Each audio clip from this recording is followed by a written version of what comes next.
You're listening to the Mind Takeaway podcast with your hosts, Mira and Peter.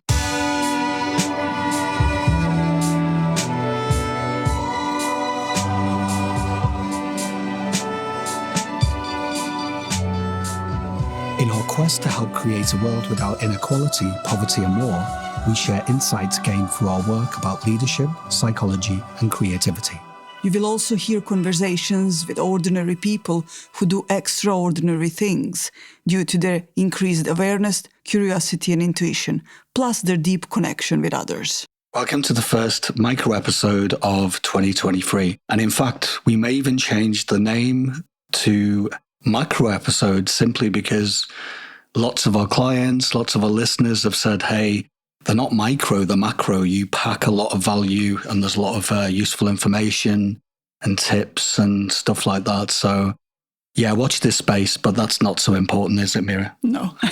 So what we wanted to talk to you about today is what are some of the 3 things that we've noticed really impact for leaders, and how can you maybe implement them better at the beginning of this year? And we shared these 3 tips maybe a couple of weeks ago, and we had a really good, quite a positive response to them. And then we realized that, these are good things to start your year off for sure, but we would recommend you do this quite often. So for us, for example, Mira and I quite often do these things maybe every 3 to 6 months, and quite often with our clients when we work with them for longer periods, at least 6 months, these are the kind of things that we explore quite often. So number 1 is reassess your personal and professional boundaries. So in terms of boundaries, what we mean is it's really deciding what you want. In fact, this is probably the biggest challenge that we see all leaders facing, or anyone for that matter, is deciding what you want. Because if you are not clear, if you don't have clarity about what you want as you go into this new year, then it's going to be really difficult to set any kind of boundary to decide, okay, how much time do I want to spend in work in the week? If you want to log off, for example, and see more of your family and friends, or you've started a hobby or you've got a passion project, then I would hazard a guess that it's going to be really difficult to do that. And you might set yourself up to fail if you don't set some boundaries in terms of time. Yeah, and one of the reasons why boundaries can be, I wouldn't say toxic, but one of the things why some people don't like them is because their experience with them was negative. Because sometimes people set boundaries from the trauma.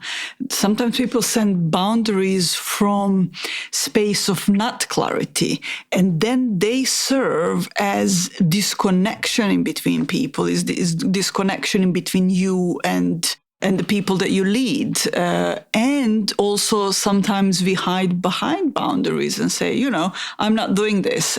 But what boundaries are is really guideline into what you need to be doing more, what you need to be stopping, what you need to stop doing, things that will guide you to create certain habits and protect, say, your energy, keep in better spirits, reduce resentment, improve relationships with people. So when you're looking at boundaries from that perspective, they have lots of positive in them. It is really from which space we create them and what is their purpose. If their purpose is to disconnect, to push people away from us, then they are toxic boundaries.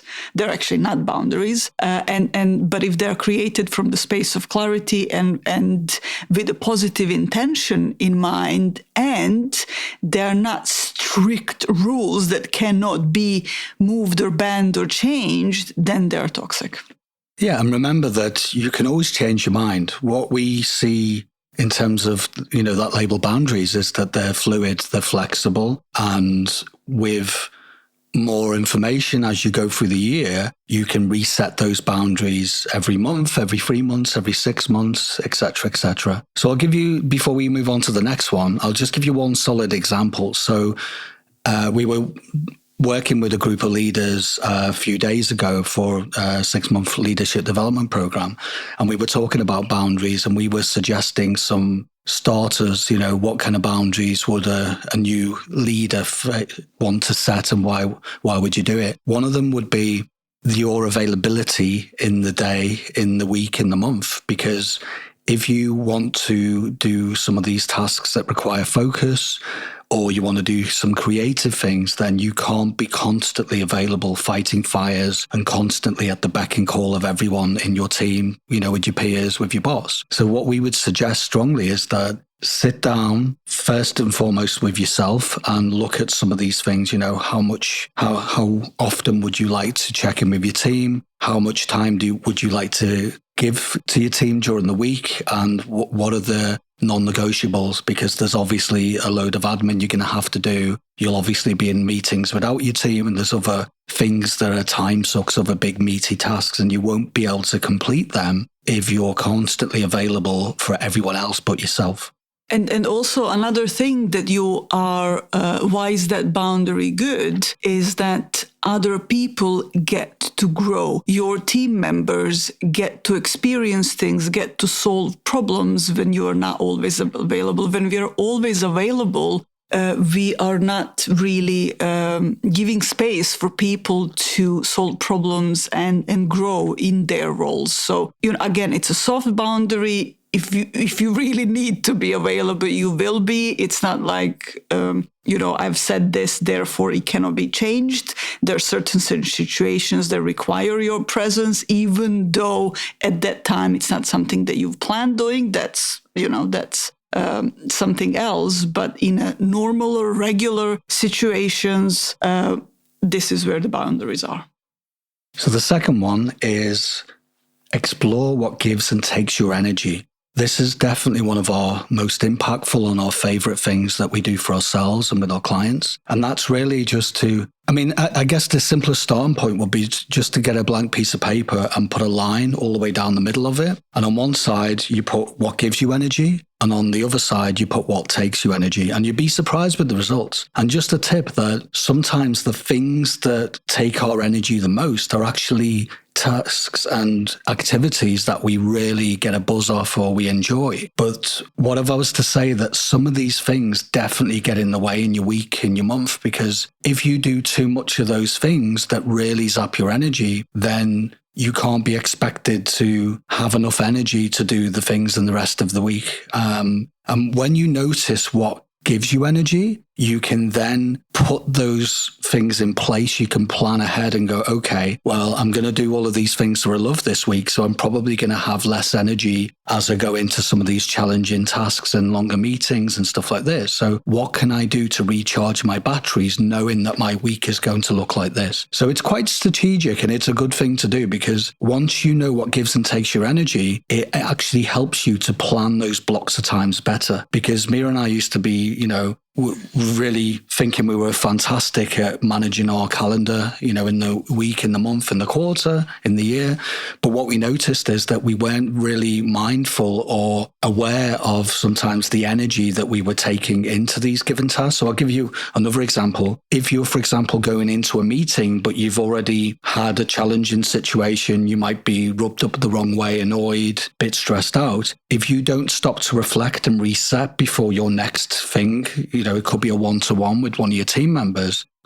Whether you know that or not, you're going to take some of that negativity straight into that meeting, and that will make that meeting a lot more challenging. You might have to course correct it. And in the extreme cases, you may end up having to apologize because the other person just won't know what hit them, if that makes sense. Yeah, it's the energy is because energy affects the way we feel. Emotion, energy, our personal energy affects our emotions, the way we make decisions, what kind of decisions we make. Are they better or worse? And also our emotions affect our energy. So it is really important to assess, look into your days, maybe even do a little, as Peter said, put your piece of paper and see what things take on what situations take away your energy, what situation give you the energy, so you can create a better balance in the times where you need to be doing tasks that take away your energy. Because we can't always do just things that give us energy. It's just not realistic, is it? And then from the other side, look into, what days in the week do you have better energy? What time in the day do you have higher energy? And then in those times, do the tasks that need lots of your energy. And then you need to schedule certain break probably in order to replenish your energy, in order to, your afternoon to be better. Or so it is important. And you will see so many interesting things and insights come up from doing this on a bit more regular basis, and be more aware, observe yourself, observe how you feel, and observe how you do things. And this will then help you create boundaries. So it's all of these three things that we are mentioning here. They're all connected. They're not separate. So assessing your energy will actually also help you create better boundaries.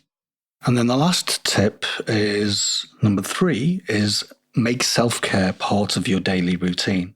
And it's a good segue into the last one, because really checking in with what gives and takes your energy is a really positive starting point to really working out how can I look after myself better this year. And it's really looking at your schedule and really looking at how many breaks you take, for example. We were working with a client recently looking at how to plan better in terms of the day, the week, the month. And quite often when we look for efficiency, the last thing that we look to do is to schedule some breaks. But this is one of the most important things. In fact, next to your to-do list, I would even recommend have a breaks list, because it's those breaks, those gaps in your busy, frenetic day, in your month, in your year, that will actually give you the most insights. It will definitely drive innovation and creativity, because without the downtime of doing absolutely nothing related to your actual role,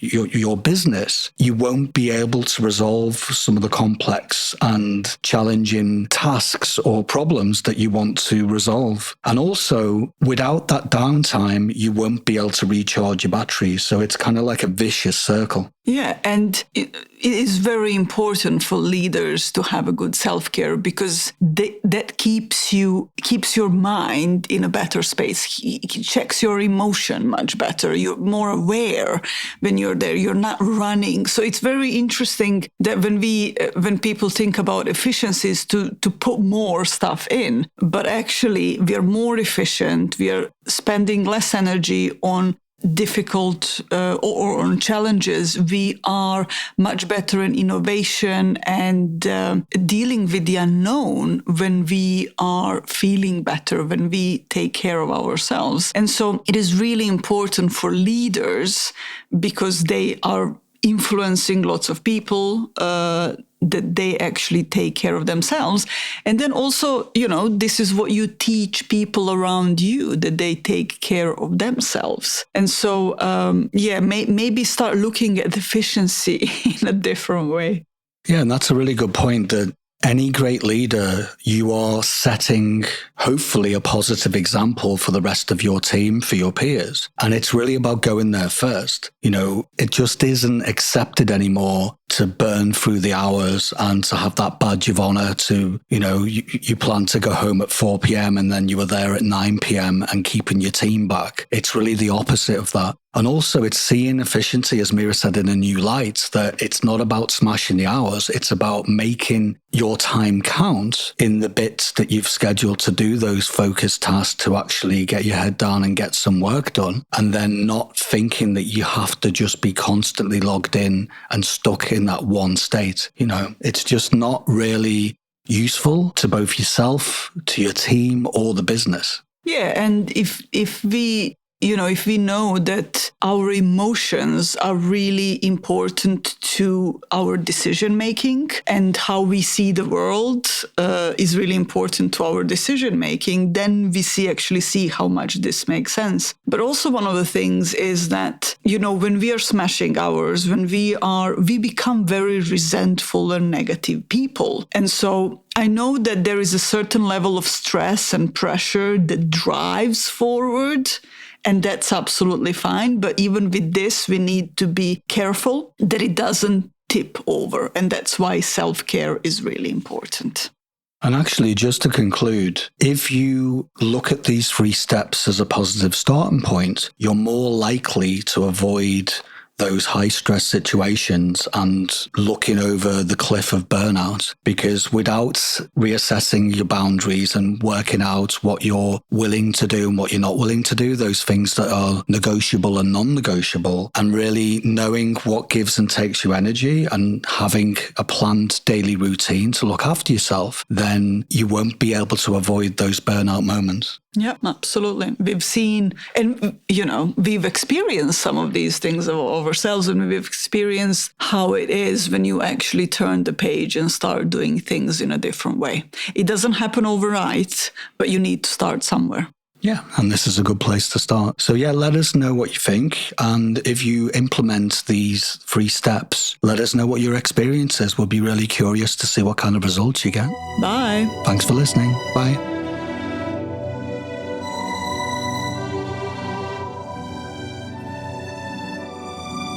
You made it to the end of this episode. Thank you for listening. Are you looking for one-to-one coaching? Do you want to develop your leadership skills?